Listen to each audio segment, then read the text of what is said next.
मित्रों को बहुत प्रणाम। जय श्री राम। एक हताशा भरी नीति को लेकर आप सबसे चर्चा करने के लिए उपस्थित हुआ हूं।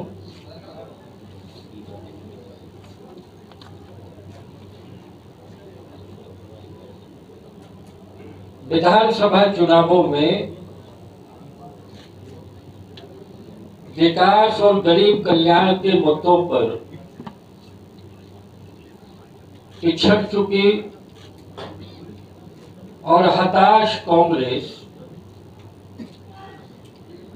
अब हिंदुओं को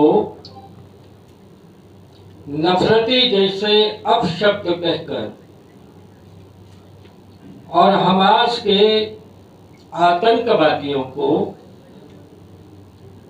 खरगोन में श्रद्धांजलि सभा करके मुस्लिम तुष्टीकरण और गोलबंदी के खेल पर उतर आई है।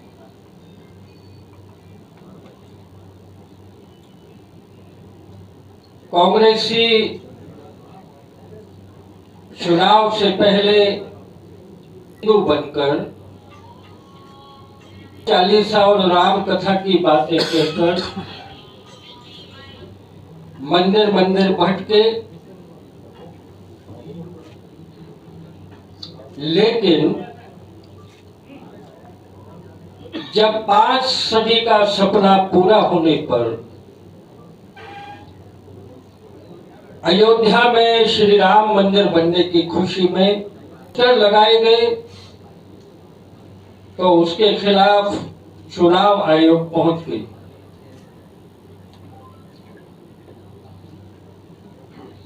ये भक्ति का, ये नकली भक्ति का कालनेमी संस्करण कहा जाता है। कालनेम ने राम नामी ओढ़कर हनुमान जी को आकर्षित किया और अपना फिर असली रूप दिखाकर राम काज का रास्ता रोका।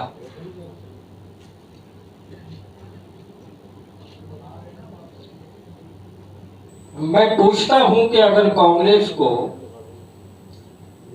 राम जन्मभूमि मंदिर सहन नहीं हो रहा तो फिर वो बाबरी ढांचे के साथ रोदन करते हुए अपने नेताओं के पोस्टर क्यों नहीं लगा रही?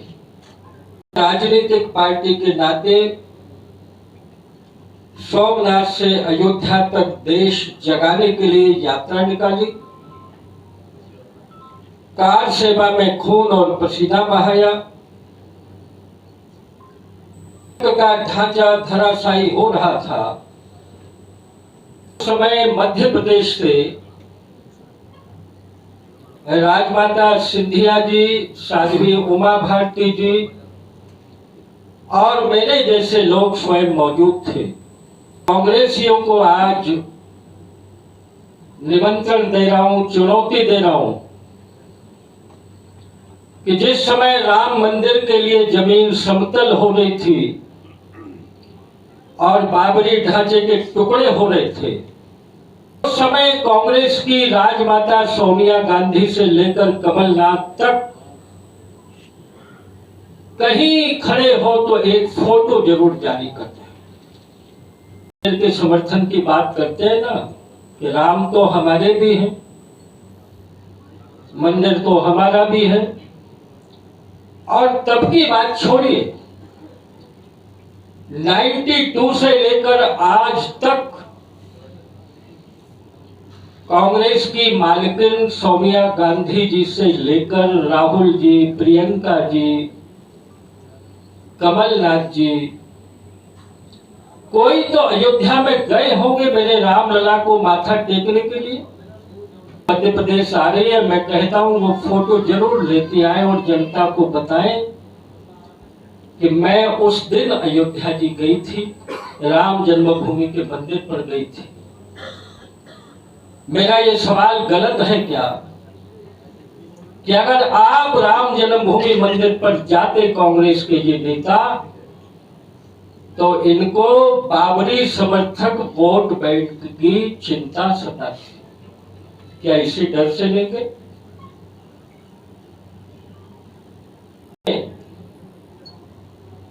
जिस समय निहत्थे राम भक्तों पर गोलियां चल रही थी और अनगिनत,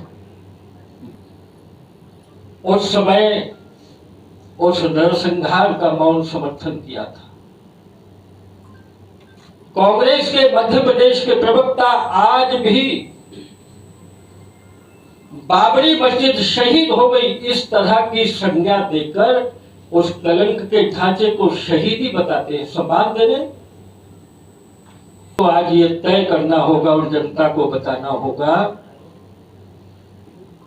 कि वो राम भक्तों के साथ है या बाबर को अपना पुरखे मानने वाले लोगों के साथ। दिन पहले मध्य प्रदेश में कांग्रेस के वरिष्ठ नेता और पूर्व मंत्री श्री जीतू पटवारी जी का ये बयान कि मैं नफरती हिंदू नहीं हूं, मैं कांग्रेस से पूछना चाहता हूं। वो कहते हैं कि मैं नफरती हिंदू नहीं हूं, तो क्या बचे हुए 120 करोड़ हिंदू नफरती होते हैं? पहले हिंदू आतंकवाद कहकर गालियां दी, अब नफरती हिंदू कहकर दंगाई और आतंकवादी समर्थकों को रिझाया जा रहा है। खरगोन में कांग्रेस के कैंडिडेट श्री रवि जोशी द्वारा और उनके परिवार के द्वारा हमास के आतंकवादियों की मौत पर आंसू बहाना और श्रद्धांजलि सभा करना, ये किस वोट बैंक के लिए किया जा रहा है? क्या ये खरगोन में राम रथ यात्रा पर पथराव करने वाले और हिंदू माताओं का शील हरण करने वाले दंगाइयों को संदेश नहीं दिया जा रहा है? जब भारत और 1400 निर्दोष नागरिकों की मौत पर इजराइल के साथ खड़ा हुआ है, तब CWC में सोनिया गांधी जी हमास जैसे आतंकवादी संगठन के पक्ष में प्रस्ताव पारित कर रही हैं। मैं पूछना चाहता हूं कि सोनिया जी भारत में नहीं है क्या? वो भारत से अलग है? विदेश नीति के मामले में ये भारत में पहली बार हो रहा है कि हम अपने देश की लाइन से हटकर मानवता के दुश्मनों का समर्थन कर रहे हैं, और वो केवल 4 राज्यों के चुनाव में वोटों को लोभाने के लिए। समर्थक वोट बैंक के सामने घुटना टेकने के अलावा कुछ नहीं है। 2019 में पुलवामा में जब हमारे शहीद हुए तो हमने लोकसभा चुनावों के समय श्रद्धांजलि सभाएं की थी, और कांग्रेस ने इसकी आलोचना की थी कि शहीदों को श्रद्धांजलि देना ये ठीक नहीं है चुनावों के समय। मैं कमलनाथ जी से पूछता हूं कि अगर शहीदों को श्रद्धांजलि देना उस समय ठीक नहीं था, तो आज मानवता के दुश्मनों को खरगोन में श्रद्धांजलि देना ये ठीक है क्या? नेता ने पहले PFI जैसे आतंकी पर 95% केस फर्जी होने का बयान देकर ये संदेश दिया कि अगर कांग्रेस सत्ता में आई तो दंगाई और टेररिस्ट निश्चिंत रहे, कांग्रेस का अभयदान है। फिर गजबाई हिंद का नारा लगाने वालों के साथ पार्टी की महाकाल सवारी पर थूकने वालों के घर पर जब बुलडोजर चले तो कांग्रेस ने आंसू बहाए। मध्य प्रदेश का सनातनी समाज मल्लिकार्जुन खड़गे जी के इस बयान को भूला नहीं है, जब उन्होंने ये कहा था कि अगर भाजपा आई तो सनातनियों का राज हो जाएगा। लोग ये भूले नहीं हैं कि उनके मित्र डीएमके के नेता ने सनातन धर्म को डेंगू और मलेरिया कहा था। सनातनियों केवल केरल में बीते दिनों जमाते इस्लाम की रैली में कांग्रेस नेता का भाषण पूरा देश के लोगों ने देखा सुना है। मैं कांग्रेस से ये कहना चाहता हूं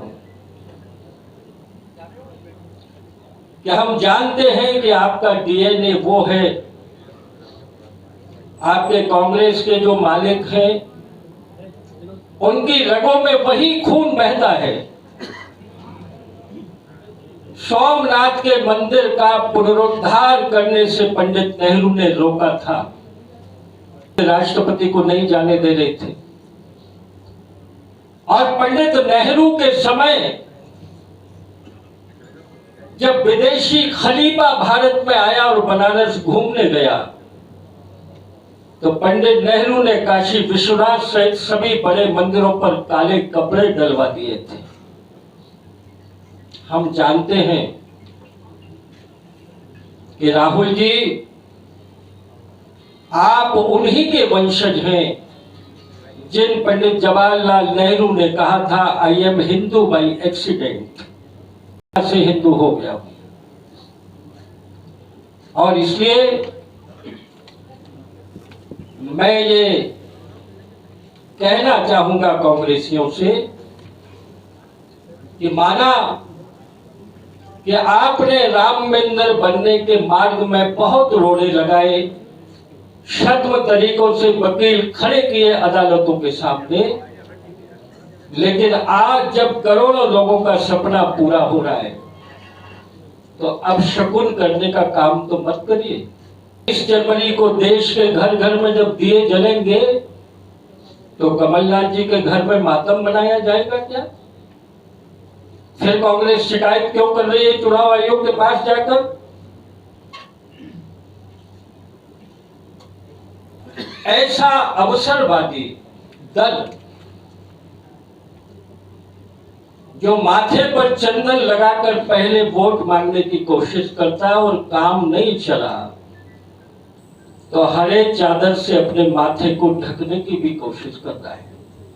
मैंने पहले कहा इसको भक्ति का कालनेमी संस्करण कहा जाता है। के मामले में झूठे वादे करने वाली कांग्रेस के कारतूस इस बार चुनाव से पहले गीले हो गए। कुलनाथ जी का घोषणा पत्र बनाती रह गई, तब तक शिवराज सिंह जी ने पैसा भी खातों में डाल दिया। में डूबी कांग्रेस इस समय मध्य प्रदेश में हिंदू विरोधी तुष्टीकरण की नीति पर आमादा हो गई है। आज उसकी इस नीति के बारे में ही कुछ बोलना था। मुझे लगता है कि पूछने लायक इसमें कुछ बचा तो नहीं होगा, फिर भी अगर आवश्यक हो तो मैं तो पूछ सकता हूँ। जनता नहीं कहता हूँ, ये चुनाव की लड़ाई है और चुनाव में जनता का मुखौटा पहनकर इस तरह की कोई बातें कर रहा है तो स्वाभाविक है उसका जवाब वहां नेता देने में सक्षम है जहां की आप बात कर रहे हैं। 2 टुकड़े कांग्रेस से नहीं कराते 14 अगस्त 47 को। इसलिए आज बहुत बड़ी जरूरत है कि हम जिस राष्ट्रवाद के पथ पर चल रहे हैं मोदी जी के नेतृत्व में, जिसके कारण दुनिया की महाशक्तियां हमारे सामने हाथ जोड़कर खड़ी हैं, जिस कारण दुनिया के देशों के राष्ट्र प्रमुख मोदी जी के पैर छूने के लिए दौड़ रहे हैं, वो इसी का नतीजा है, राष्ट्रवाद के ही परिणाम। हम तो इन मुद्दों पर चुनाव लड़ रहे हैं। प्रमाण पत्र उन माताओं के पास है जिन्होंने कोठारी बंधुओं के मां ने अपने बेटों को खोया। बाबर का कलंक नेस्तनाबूद हो रहा था, उस समय साक्षी बनकर हम खड़े हुए थे गोलियों में, संगीनों के बीच में। थी। लेकिन सीता हरण के बाद अगर रावण कहे कि भक्त तो मैं भी हूं, तो उसकी भक्ति के बारे में तो सवाल उठेंगे। देश को ये मुद्दा लेकर जाना चाहिए ना। 4 महीने पहले ही लाड़ मैं कहा था कि जिन्ना जिंदगी में खुद ही मुसलमान जैसा नहीं था, लेकिन देश को बंटवाने के लिए उसके भीतर जो स्वार्थ पैदा किया कि आप राष्ट्रपिता बन जाएंगे, उस कारण जिन्ना की जिंदगी में ये बदलाव आया इस्लामिक होने के कारण। जितना पहले था, मैं भूमिकाएं हर समय समान नहीं होती। आज मैं चुनाव के मैदान में नहीं लड़ रहा हूं तो आप मुझे मक्खी और कुछ भी बोल सकते हैं, जेगर बोल दीजिए, ऐसा तो नहीं। मेरी अपनी भूमिका है, तो भूमिकाओं में अंतर हो सकता है लेकिन सम्मान में कोई कमी नहीं।